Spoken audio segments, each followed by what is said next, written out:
What's happening, everyone? Welcome to the Sportscast. It's me, Andy Grant. We've got Gary and Musk. We are in the Feathers, bottom of Harris Drive on Hawthorne Road. Get down and support your local boozer, as we always say. This weekend, who have we got coming up? We've got the other two tonight, and then Saturday you've got Paul McKenna. That will be after the Liverpool-Chelsea game, and also Palace-Everton on Sunday. So get down and support the Feathers. Big thanks to the lads for letting us use here again. Right. Massive pleasure to have two guests on. Like we told you the other week after Kieran and Dave, we are going to get guests on that are related to sport. I think no better at the moment to get on than Peter Jackson and Matt Noon from Hill Dickinson. Peter, former CEO, Matt Noon now runs head of office in the Liverpool office, yeah? Head of office. That's right, yeah. Yeah. And they have been great with Hill Dickinson, sponsored the podcast, and now going to come and talk about how the naming rights for Everton's new stadium came about. And obviously, you're two big footy fans as well, both Liverpool, Peter, and Everton for Matt. So it should be a good hour's chat, talking about, again, the stadium and how both teams are doing. So thanks again. Right. Thank you very much for having us.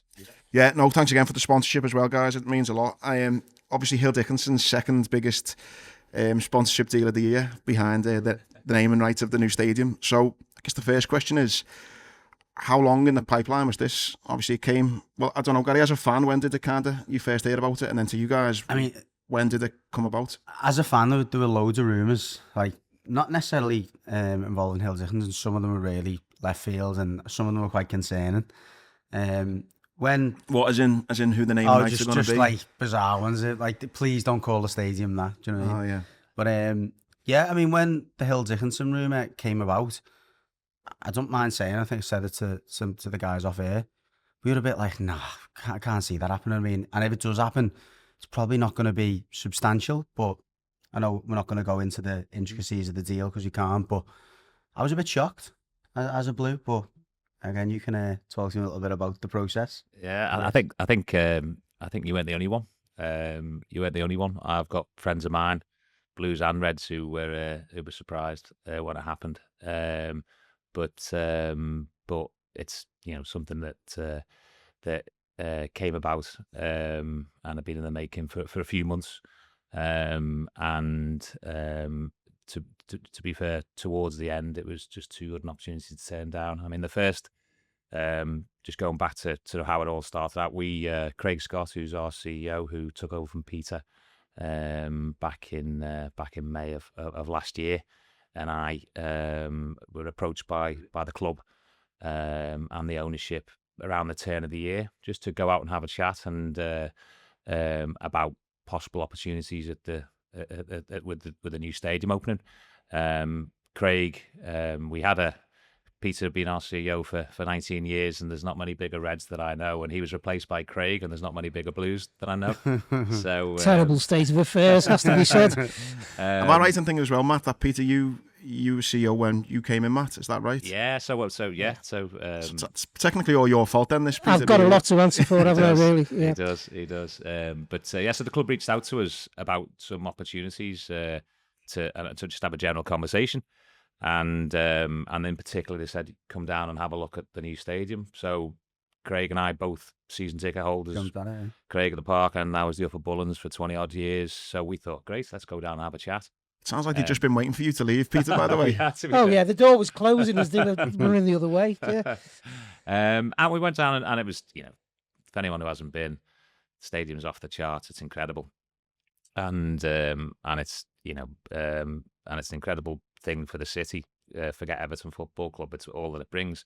So we went down and we were blown away by it. And towards the end of the conversation, they said to us about, could we come and have a proper chat with you about, a couple of ideas that we've got.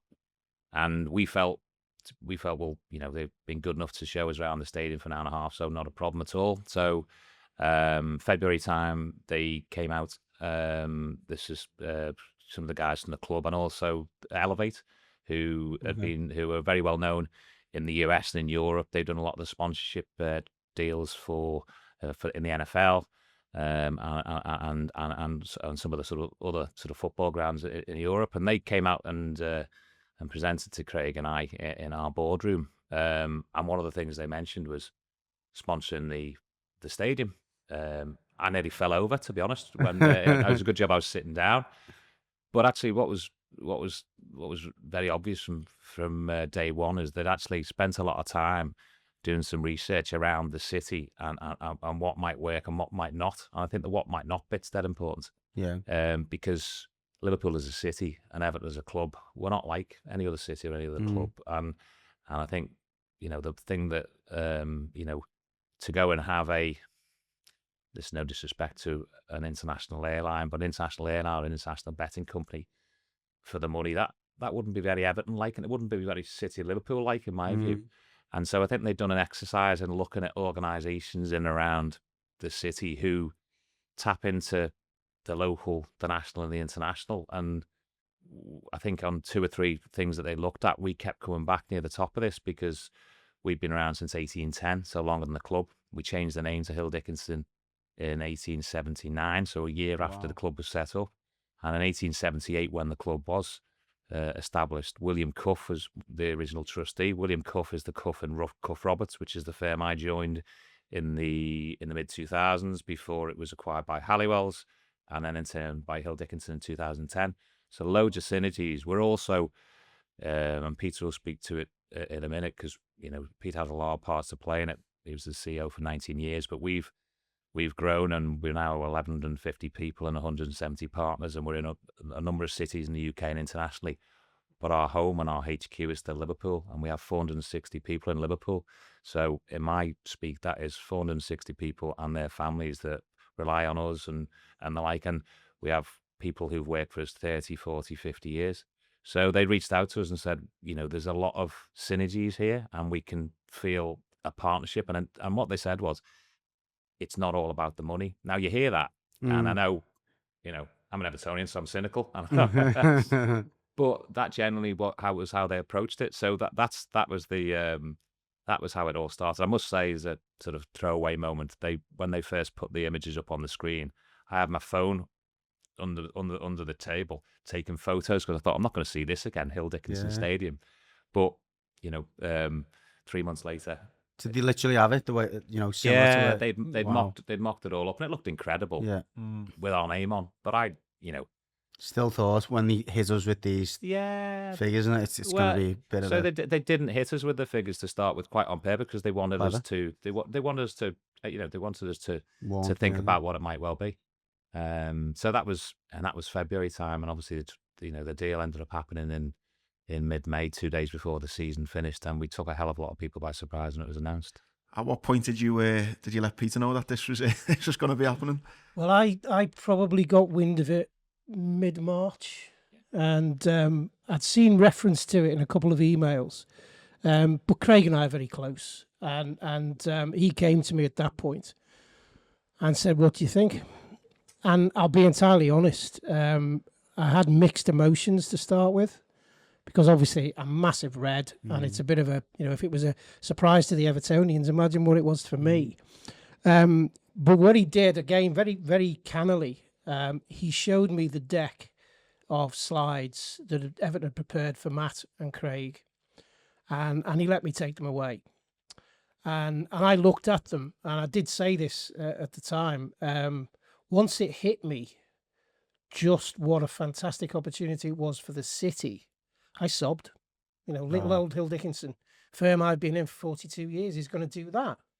And what really made it for me, and we can come on to the commercial aspects in a minute, was that that civic sort of angle to it, the city. Because, I've grown up, I've got to remember, you lot are all kids. I grew up when, the Albert Dock wasn't there. And, the Echo Arena or whatever wasn't there. And all of that South Bank development was in play. I mean, it was still there. And look what it is now. And what was made clear to us as part of the discussions was that the owners want to use the stadium as the catalyst to develop all of that north stuff all the way up to Seaforth, from, just past Costco all the way up. And what was hitting me was, if our name, my firm's name, is associated with that redevelopment, that regeneration of the city, I'll go to my grave a happy man. That's good.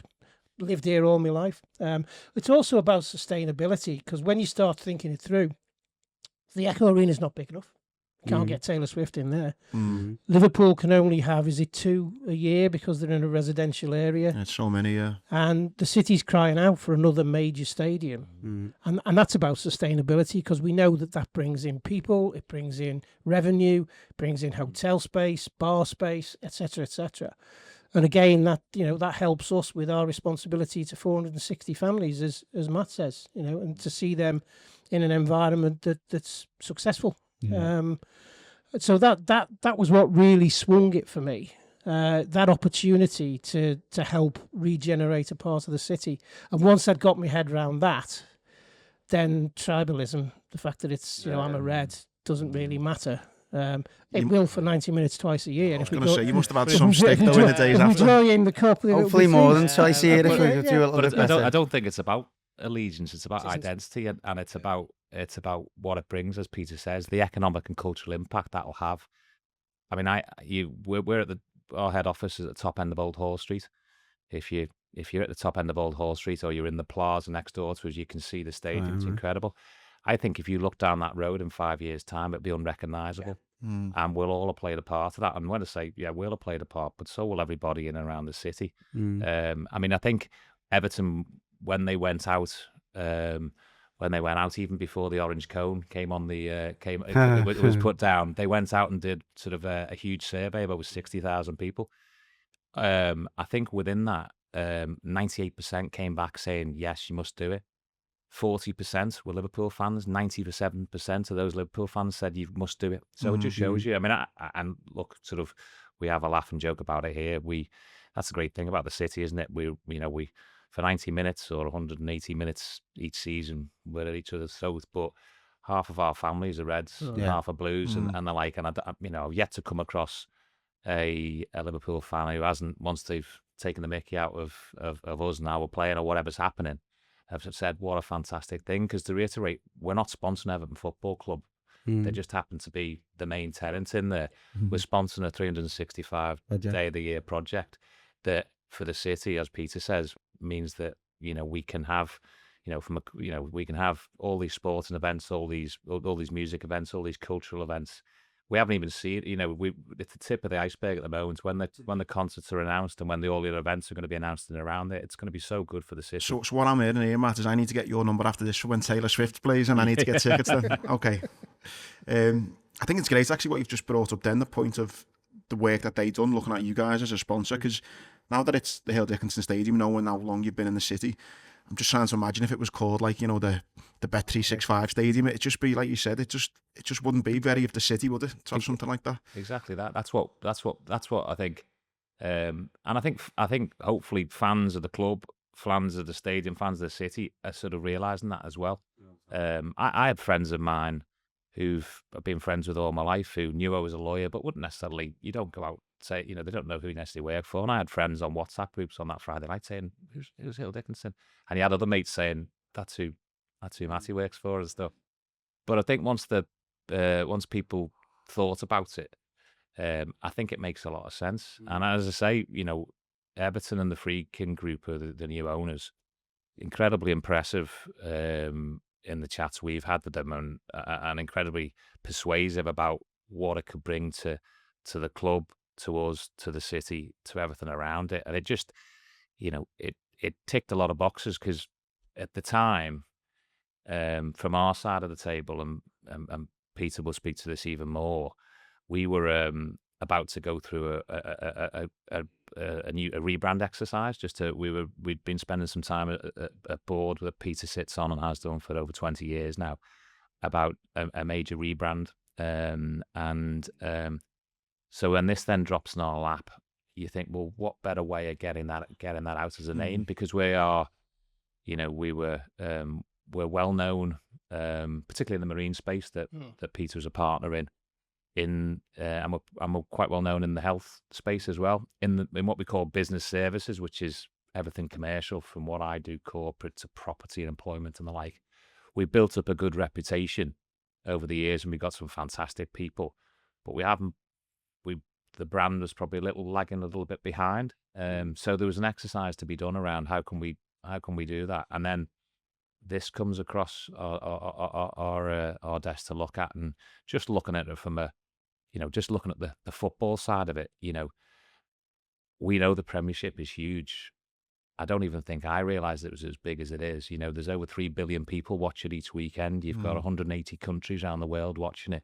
And then add to that the city aspect. Again, you only realise how big we are as a city when you go away from it. I've lived here most of my life, but I had 3 years up in the northeast at university, a couple of years in London.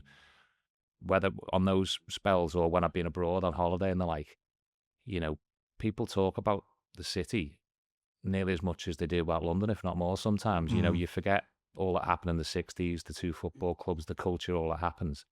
So it makes so much sense for us to have something that's actually, on the docks of the Mersey as well, and is iconic as a, I think as well as football, like we know how important football is in the city. I think, Gary, you even admitted, didn't you, the week that it was either yourself or friends were a bit like, what does Hill Dickinson do? So I guess it's even that conversation that's happening every week now, isn't it? People actually finding out, what you do. Well, that sort of starts to lead into, what was the commercial aspect for doing it? Because everything Matt says is right, and for me, that was the driver. And the other thing, which neither of us have mentioned so far, is we're going to be involved, and our name will be on some of the Everton and the community stuff.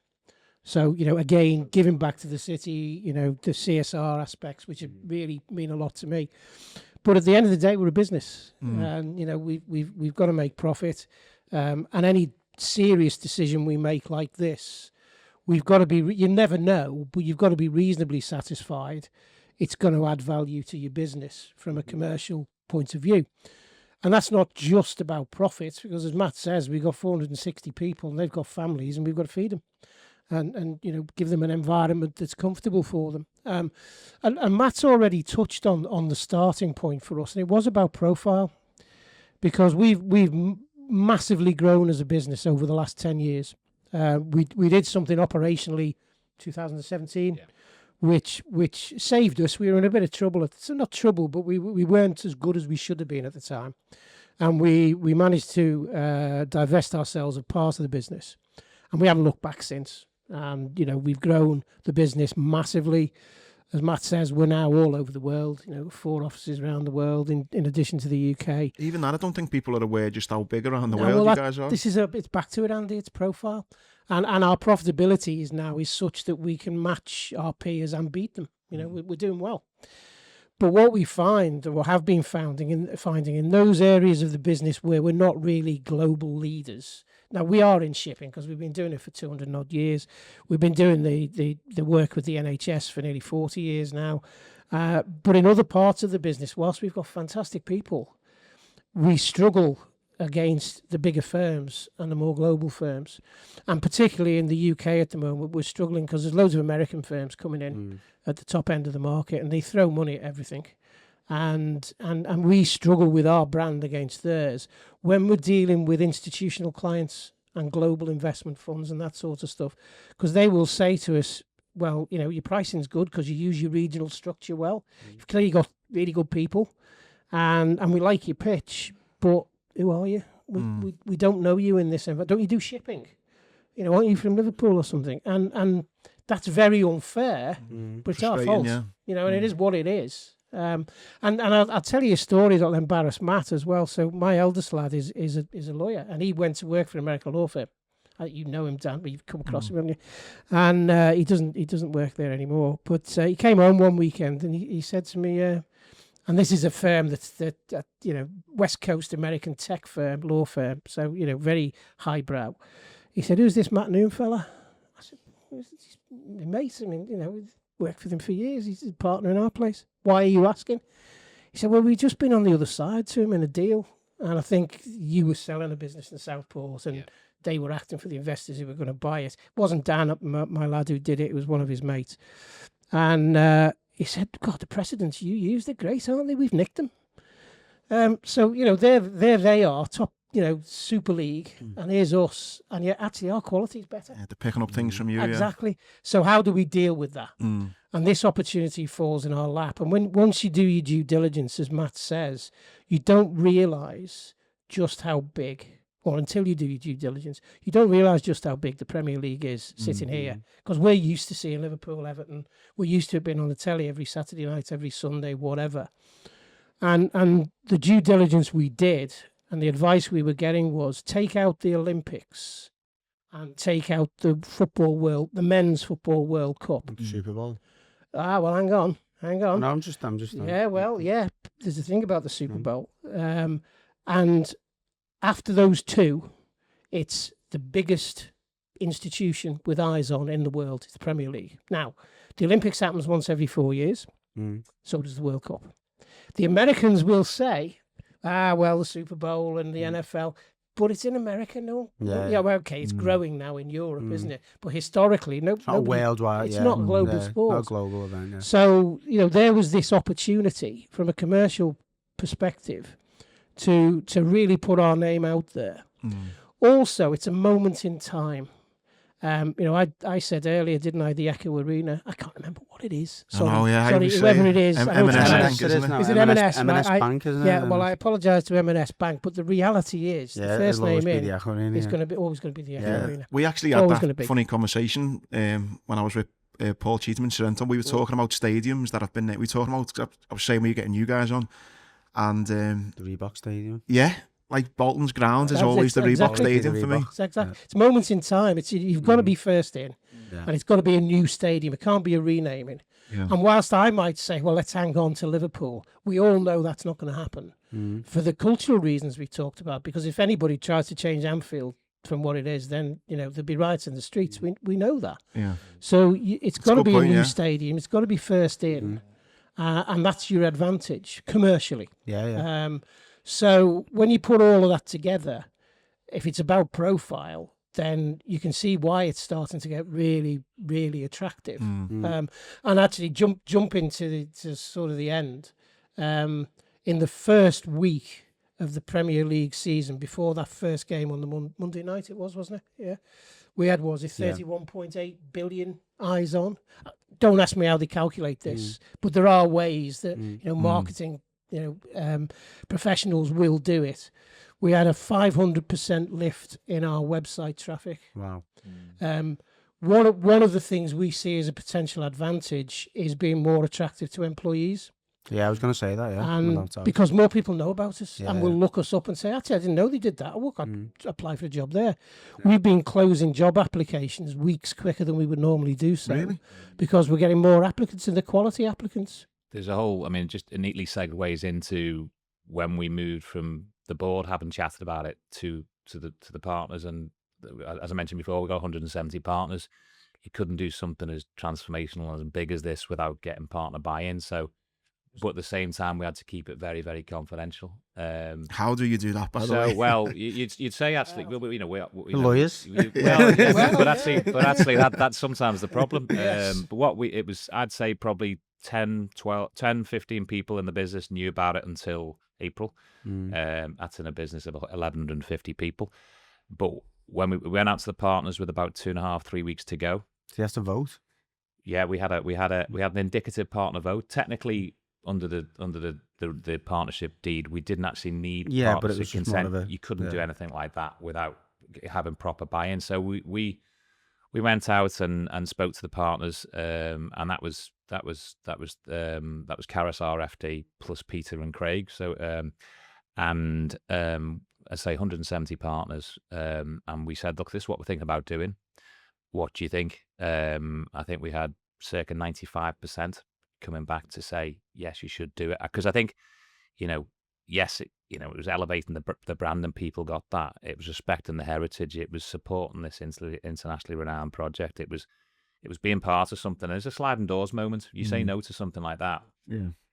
How would you feel? And then you start to think about staff and how it might be perceived and clients. I mean, Peter makes a good point about recruitment, because we're a people business, and getting good people, keeping good people, and getting additional people in is the hardest thing in what we do. What's been fantastic, anecdotally for myself, is in the amount of people who've in the organisation who got it below partner level and said, when they heard, they felt incredibly proud. And actually, when they've had people come up to them saying, "Don't you work for Hill Dickinson? And what about the stadium?" and asking them. And you forget. So I mentioned before, we got 460 plus in the Liverpool office. They're not all lawyers. Far from it. Roughly half, a bit more, of us are lawyers. The more important people, to be honest. We're the hardest at things sometimes. We're the ones to keep in check, but we call it our central services piece. Yes. So that can be anybody.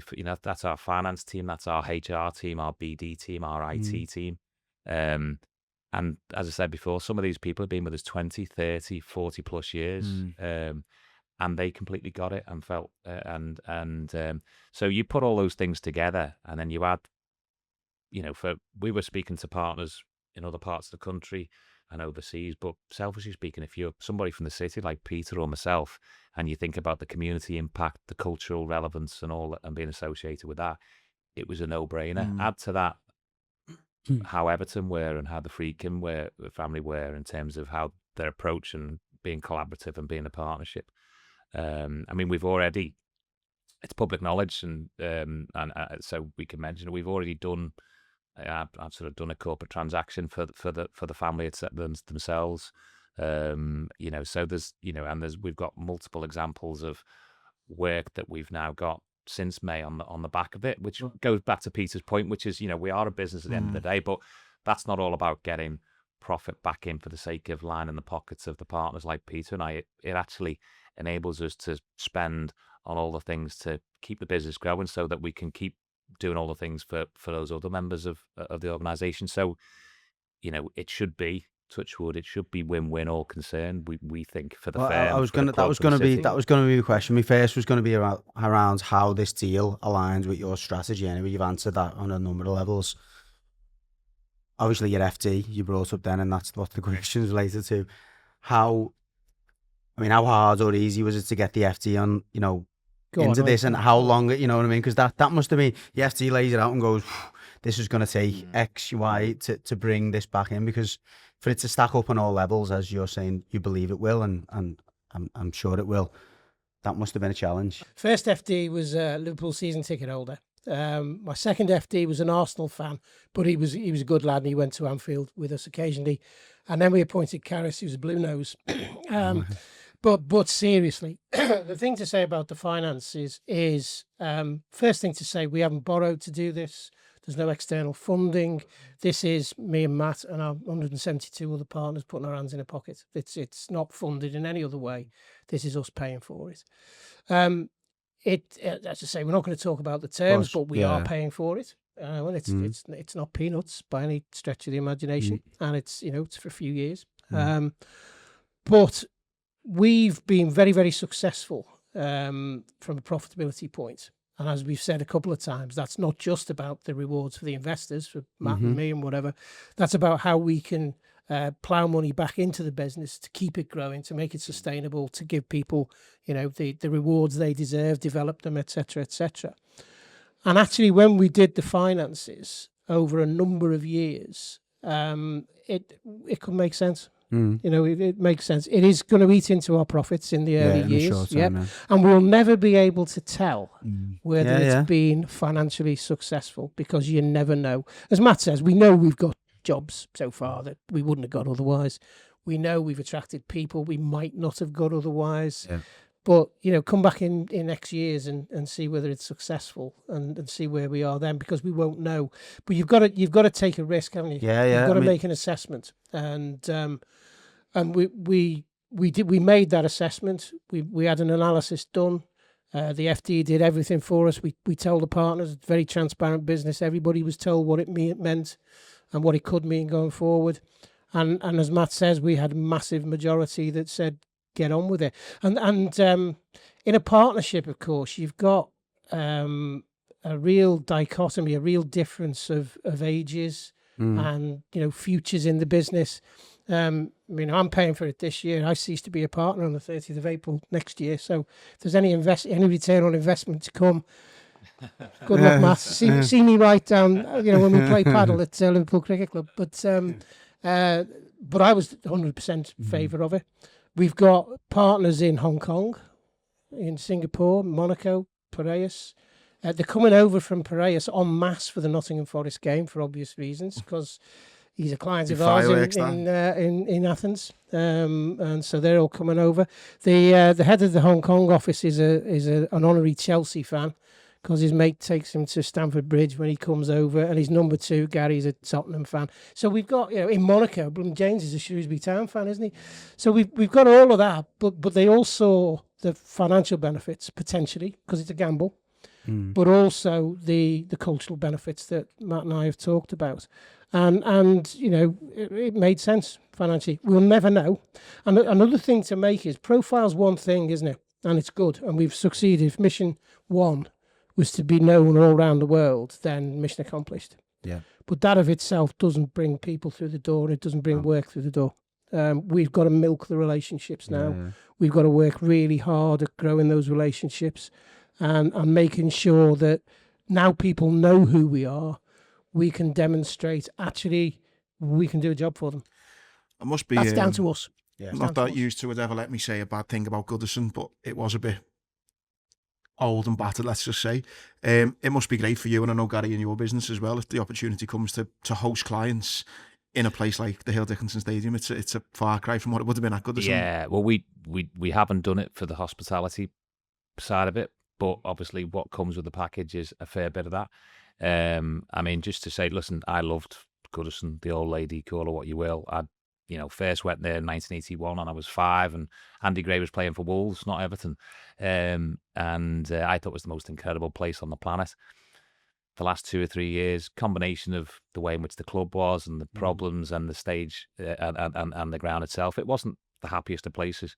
It's the first time I've heard the tone drop, so let's keep talking about Yeah, Everton. but I was telling I've said I've season ticket holder in the Upper Bullens for 20 odd years, and I never saw a corner kick taken in live down the park end on the left hand side because there's a post in the way.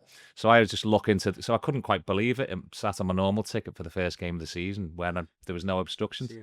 But in all seriousness, we've talked. The club has talked about moving for a period of time. We had King's Dock, we had Kirby. I think I'm a big believer in fate, and what's meant to be is meant to be, and I think hopefully this reflected, because we couldn't be in a better spot for the club and generally for the city. I mean, forgetting the football side of it as well. You think, I mean, back in the sort of 90s, you went to the Royal Court to watch music. I love my music. The Royal Court was the best venue. That's and it was, how many did the Royal Court? Then we got the Echo Arena, and that seemed fantastic, and the M&S as it is now. But it's still nothing compared to what other cities have, and so you're limited to Anfield for 2 weeks of the year, which I went to see Springsteen a couple of times in the summer. I love, and Anfield was great for it, but it's only 2 weeks, so it's all those things. I think for Everton fans, yes, but it's all the other stuff we've got. The rugby league second Ashes test on the 1st of November. That is the most oversubscribed event in the city for decades. Apparently, it's literally it's harder to get it's so hard to get a ticket. And for people who maybe haven't put 2 and 2 together, so there's some of the perks then as well that you guys get from sponsorships. Yeah, then, so we do. Access. Yeah, we do. We get access to the ground to use for on non-match days for certain events and things, and we've already done that in terms of some of our partner gatherings and things. So that's great. We can do certain staff events. We'll be able to do, obviously, on match/event day. We have quite a bit of corporate hospitality in the different areas, be it a game or a concert or the rugby. So that's great. But we've got to use it properly, and using it properly is a combination of things. That's me getting told that I can't come and I text you. But it's that's promptly for thinking of clients of ours, prospective clients, existing clients who we want to reward for backing us and being with us for those days. So that's to say thanks to them. That's to hopefully meet other clients who might want to come along with us. But it's also, we mentioned before, the whole community impact and cultural relevance. I think it would be very remiss of us if we use it for nothing but us guys and clients. It's not about that. So a large part of what we're also going to look to do is to give back a bit. If you've lived in this city as long as Peter has and I have and stuff, we know in Liverpool that's in us, and particularly in Craig as the CEO. So there's a lot of initiatives, quite a lot of those tickets and some of the other things that we've got around the scenes in terms of the training ground and access to players and managers. We'll use them alongside the likes of the Hill Dickinson Foundation, Everton, the community, some of the junior football and other sports clubs. So there's plenty of things. We've got lots of ideas like that. I think it's the thing that we're finding at the moment is, it's only May when it came upon us quick. The season's only just started, and it's a long-term partnership. So we're learning as we go along. But we like Peter mentioned, we've got to make it work.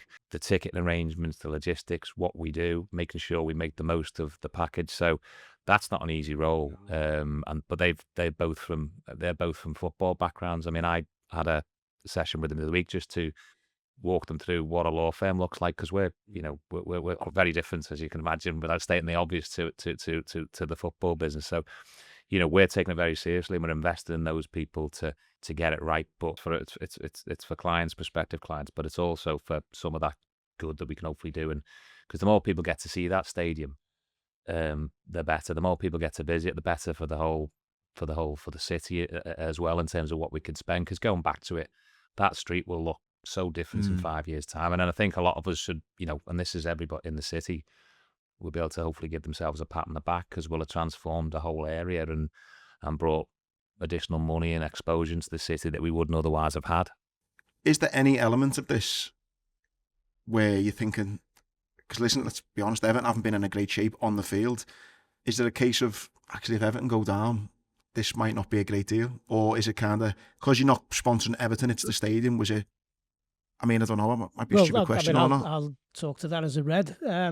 I don't think there is, because I think as we got over the shock in the city that it was Hill Dickinson, we got into the season. People are now starting to be entirely comfortable with the name. And, we've been monitoring the fan websites, and that wasn't the case to start with, as we all know, but we're getting there. And I think people now realise that this is a partnership. And if it's a partnership, then things can go wrong occasionally, and you've got to work them out. Obviously, there might come a time in the relationship where both sides look at each other and say, is it working for both of us? Who knows? But I think the starting point is, we're in this now. Let's make it work. We can't, there's lots that we can't control. The results for Everton, or indeed for Liverpool recently, none of us can control. That will be what it will be. But I think the advantages, the benefits for both sides, to a degree, are the divorced from the results on the pitch. Certainly my view. No, what's really interesting, I think you're spot on, by the way.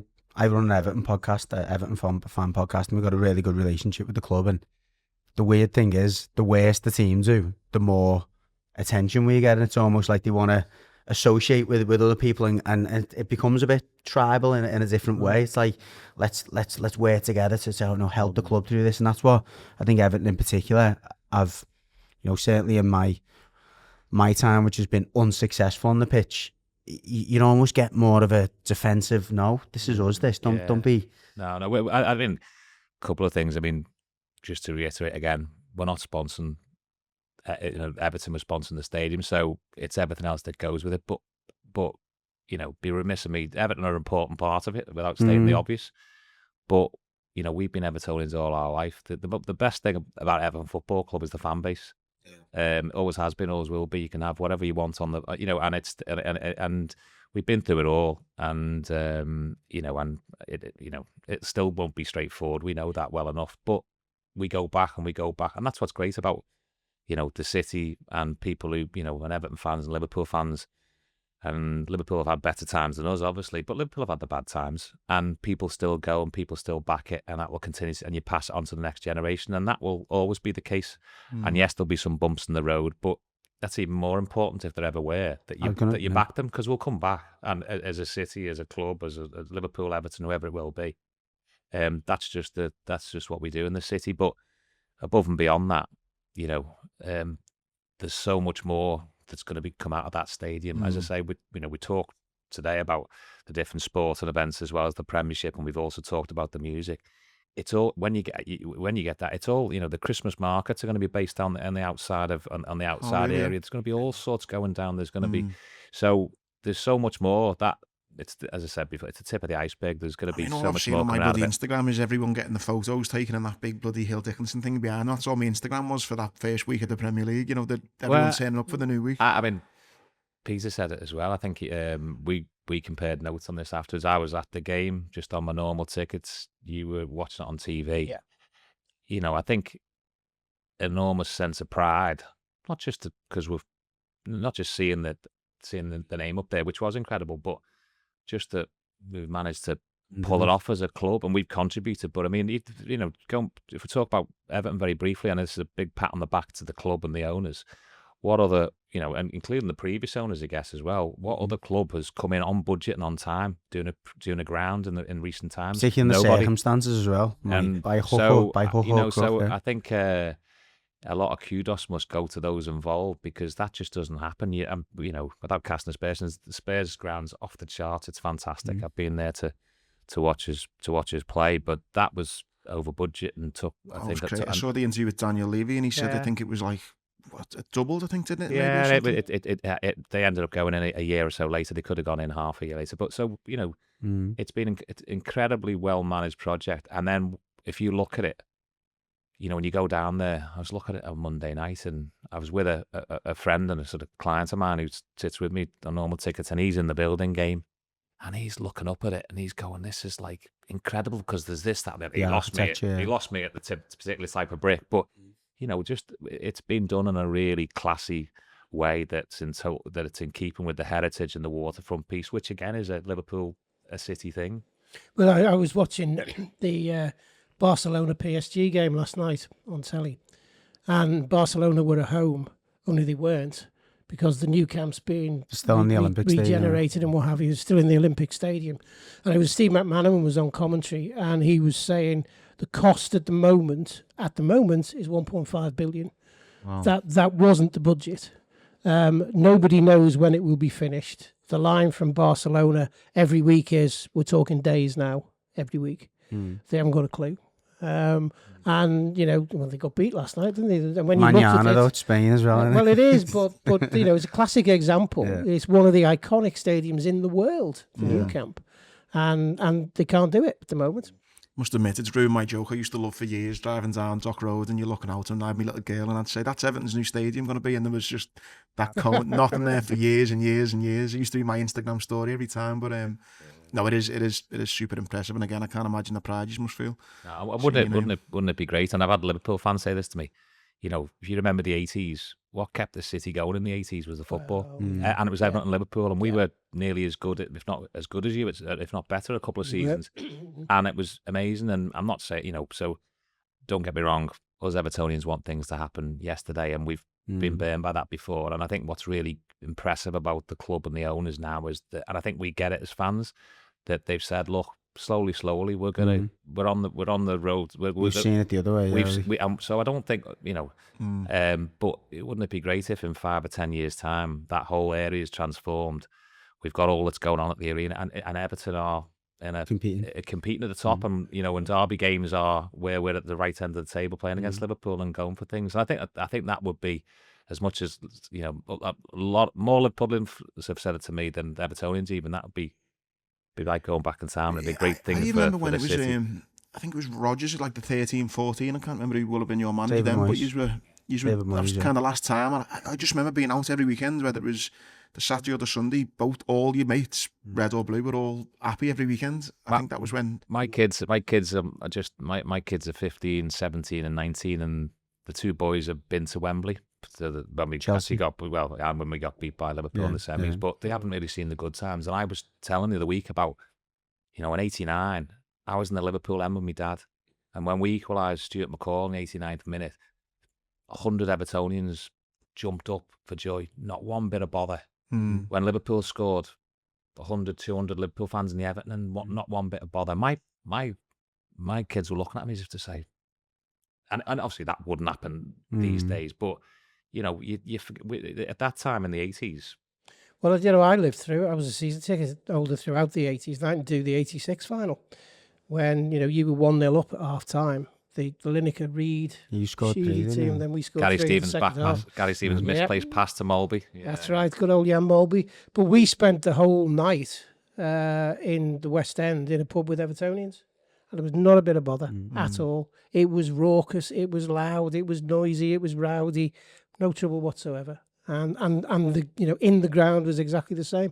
And if you think, going back to the 80s, and none of you are old enough to have sort of adult recognition of it, but thank God we did have football, because with the city was on its arse, wasn't it? To be honest, yeah, Thatcher wanted to kill us. It's nowhere near that bad, but the whole there's just that unrest imagine- at the moment, Oh, isn't it? yeah, But but it's if you obviously think nowhere near then the levels of the the 80s. football was great and kept us Yeah. going, as did the music actually as well.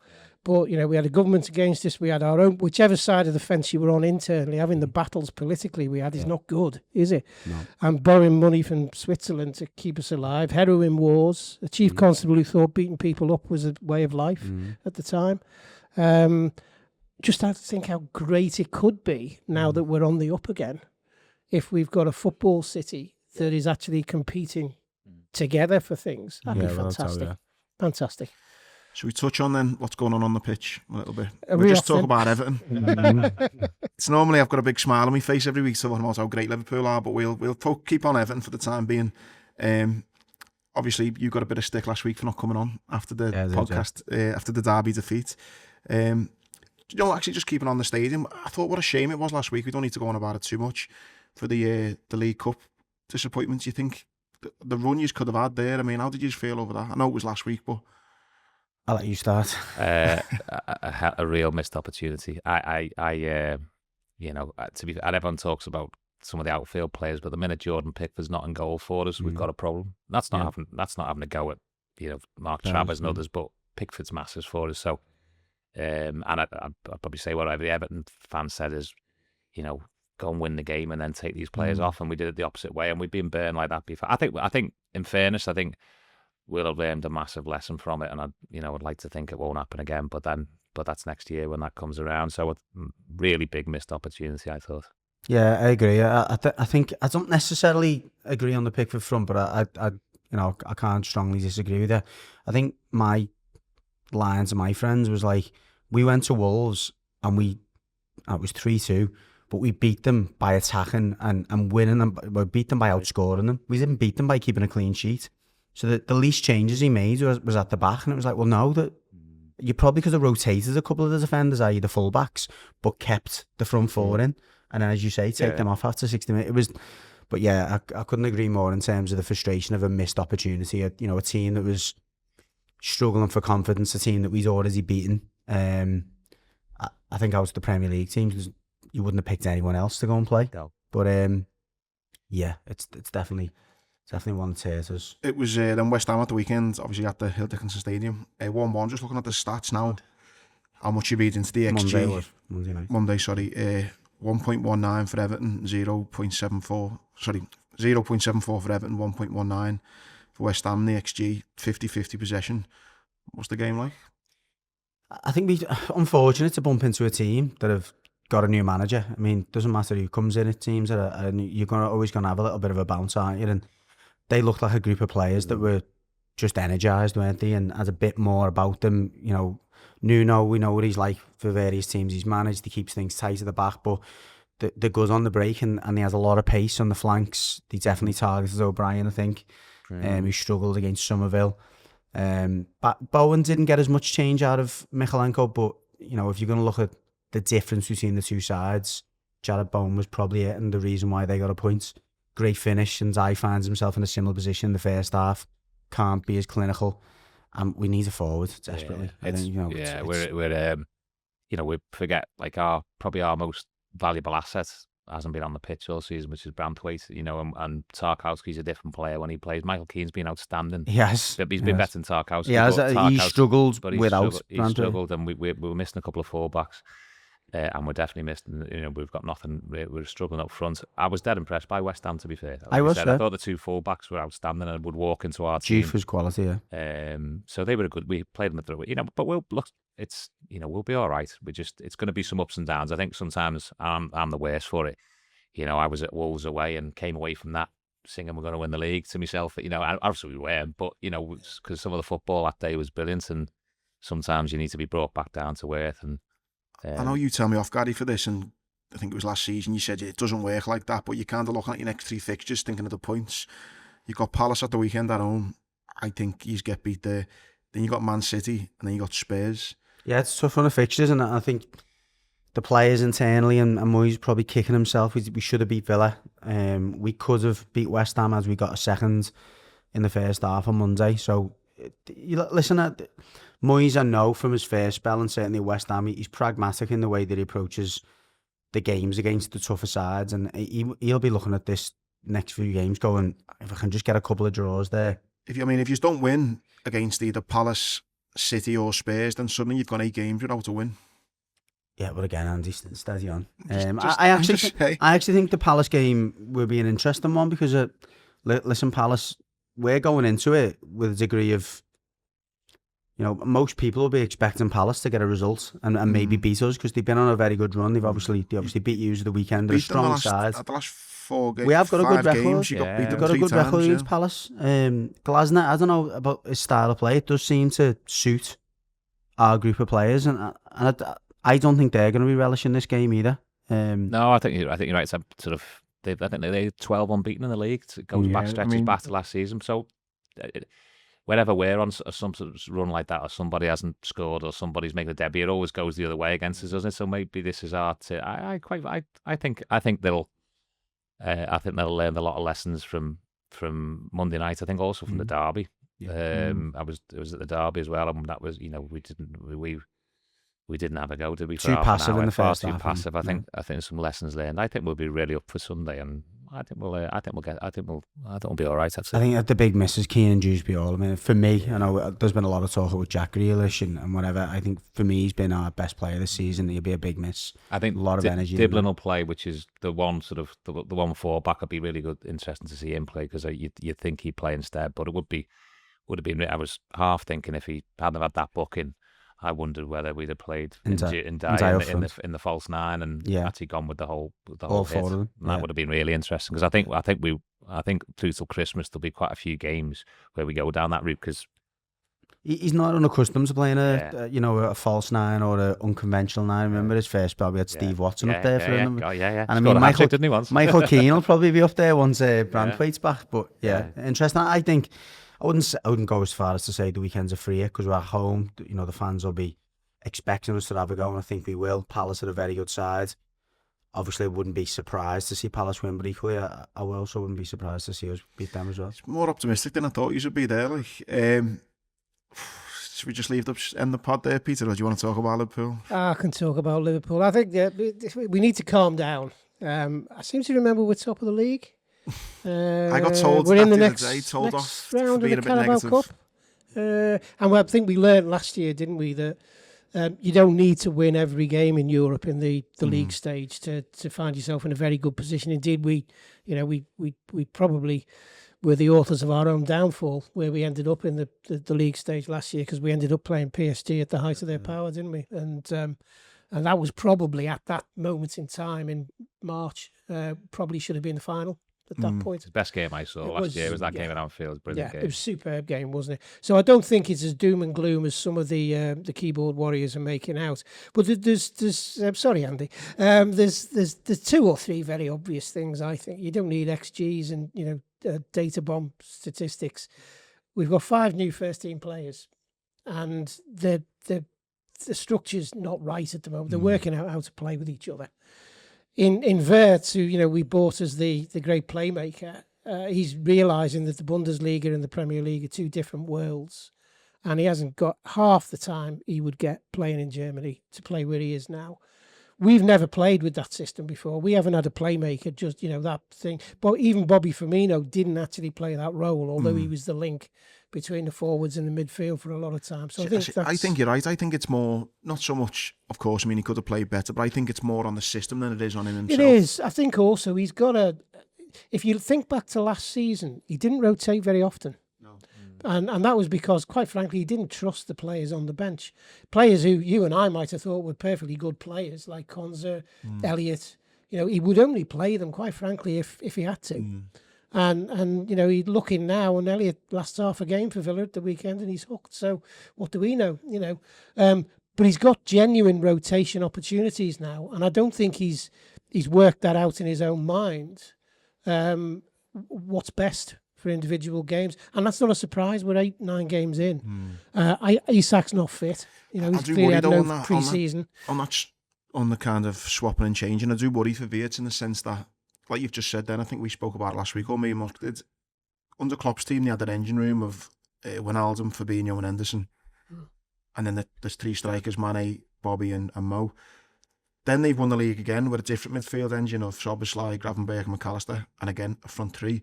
They've kind of said to Wirtz, right, you're not good enough to get in the midfield engine room, but you're not quite good enough to lead the line either. So it's kind of, they've got to either give up losing either Mo, Isak or maybe Gakpo and go to a front 2 and have him in the middle, or lose one of your engine room. And I just don't know how he fits in. But then you look, he's worth 100 million and you bought him and you got to play him. But I think we're all getting worked up about it.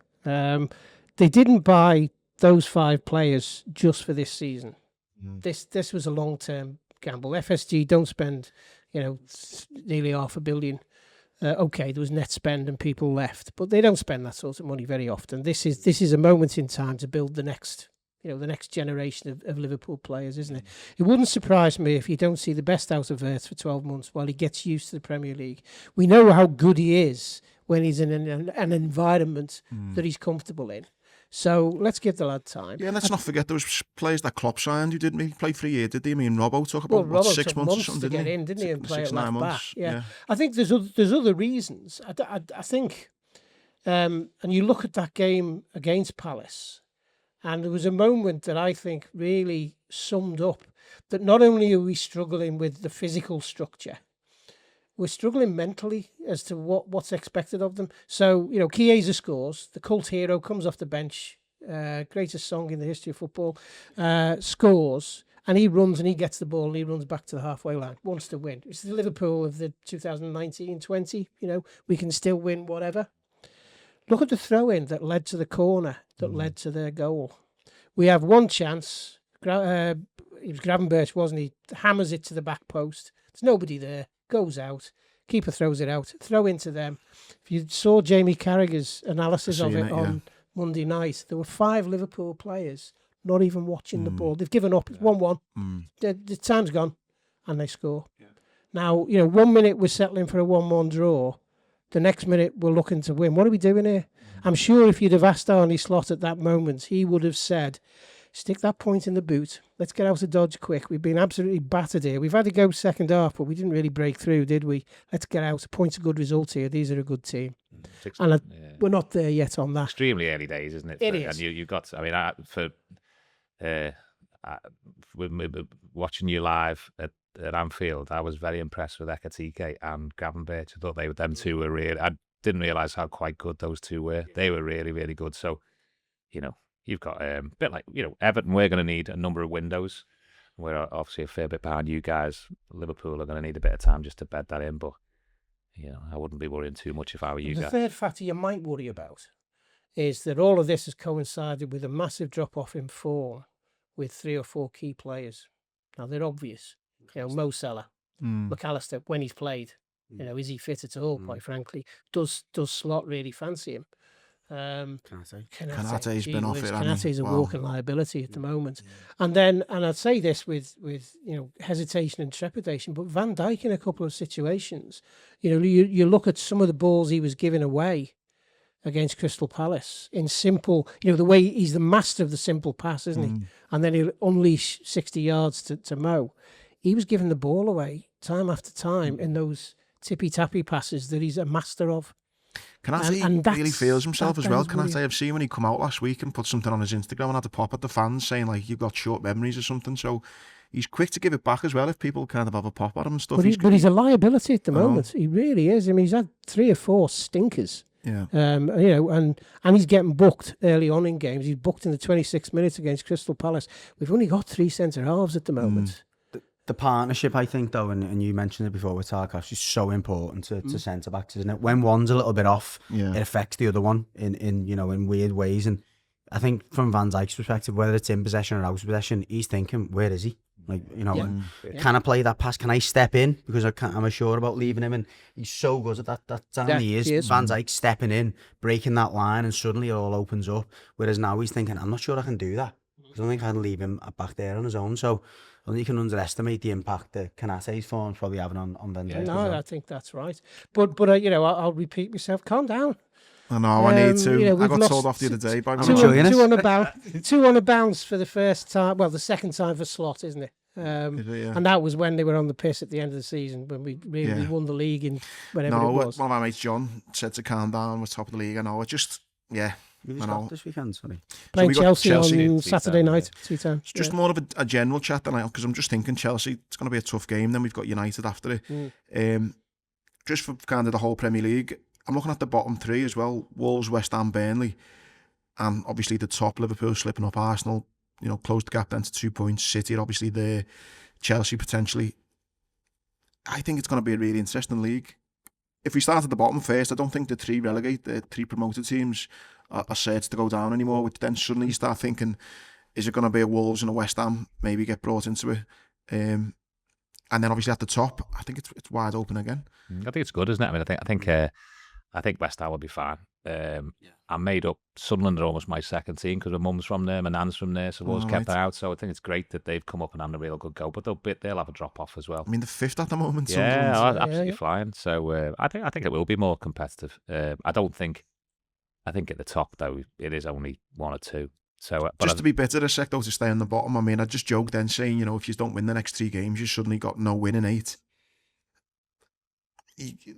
Everton could be down there in a month. Yeah, but we're used to it, so we'll be all right. It's a season, it's a marathon, not a sprint. So we'll be okay. Well, what I think's noticeable, and this is probably 3 or 4 years now, you've got teams like Bournemouth, Brighton, to a degree Brentford, although they're in a bit of transition with a new manager, aren't they? Who Fulham 4 or 5 years ago they would have been your top tips to be in the bottom to go down.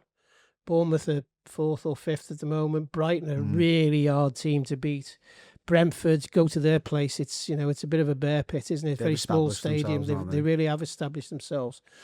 And I think we're at the stage now where some of the bigger clubs really are in danger of going out. You say that you've got Villa, Newcastle, and United, all 14th, 15th, 16th. So, yeah. And I think they've been overtaken, those clubs, by the Brightons and the Bournemouths, really. And they've done it while selling players. Gradual investment, though. It's gradual investment, bringing people through, sell to buy, and they've done it, and it's been very, very impressive. Also, I think you've got to the stage now. There's that film, isn't there, Any Given Sunday, about the NFL, and Al Pacino's the coach, and he says the thing is here, on any given Sunday, anyone can beat anyone. And we're probably at that stage now, really, on the day. I'm not saying there aren't teams that are better than others and players that are better than others. We've got a standard of players where they can all play in the Premier League now. And on the day, it's about so much more, about desire to win, tactics, all of that sort of stuff, that really any game's a lottery now. Like, again, Chelsea there got beat last game 3-1 by Brighton. And yet I'm thinking it's going to be a really tough game that when we go there. You're saying you don't think? I think it's Liverpool comfortably. You reckon? Yeah, comfortably, yeah. I need to sort my the difficult thing there is you being need too to negative, be careful because we're playing Eintracht Frankfurt next in the Champions League, and they battered Galatasaray 5-1. So where does that leave us, mate? Yeah, football maths, isn't it? Anything else on the footy you want to mention? Are you big golf fans? Did you watch the Ryder Cup last week? Yeah, I love my golf. Yeah. That was just my. Doesn't get much better than that for sport and. See, I was on the week build up. I'm not a massive golf fan, but I was listening to Talk Sport, and they were all bigging up the Americans, saying if they get a fast start, it could be done and dusted. Last days, isn't it? If they would have got a fast start, it would have been extremely interesting. They clawed it right back. Shows you the difference in terms of leadership and organisations, doesn't it? Because I think the Europeans, they've got continuity. With Donald in it for the second time. They've also Eduardo Molinari is like a stats genius. So he'd spent all sorts of time, and he's got his own stats business. sports stats business, so they'd spent loads of time working out who could play with who and what should work. Wow. The Americans almost seemed to just work out who was mates with who. And there's a couple of tales, I think, of Molinari actually seeing groups tee off. I think it was Scheffler and Henley. He saw which holes. He saw that they'd swapped holes in the foursomes and went, "We'll win this 100%," and called it straight away. Wow. And then, no coincidence that on the Sunday, when the Americans are all playing on their own and it's your own ball and doing what you used to do, and that they were the stronger team. But it was absolutely brilliant. I mean, listen, I'm not a golf fan, but I was kind of glued to it on Sunday. It was good. I think that's about an hour, I think. Thank you so much for your time. Cool. Peter, Pleasure. Matt, thank you so much for the sponsorship of the podcast. Having Hill Dickinson on board has been mega for us. It's been great learning about how it all come about. I'd have to get you back on in a few months and talk about how the relationship's developed. Yeah, if you don't mind. Yeah, it'd be great. Thanks again. Sure. Thanks everyone for listening. We see you all next week.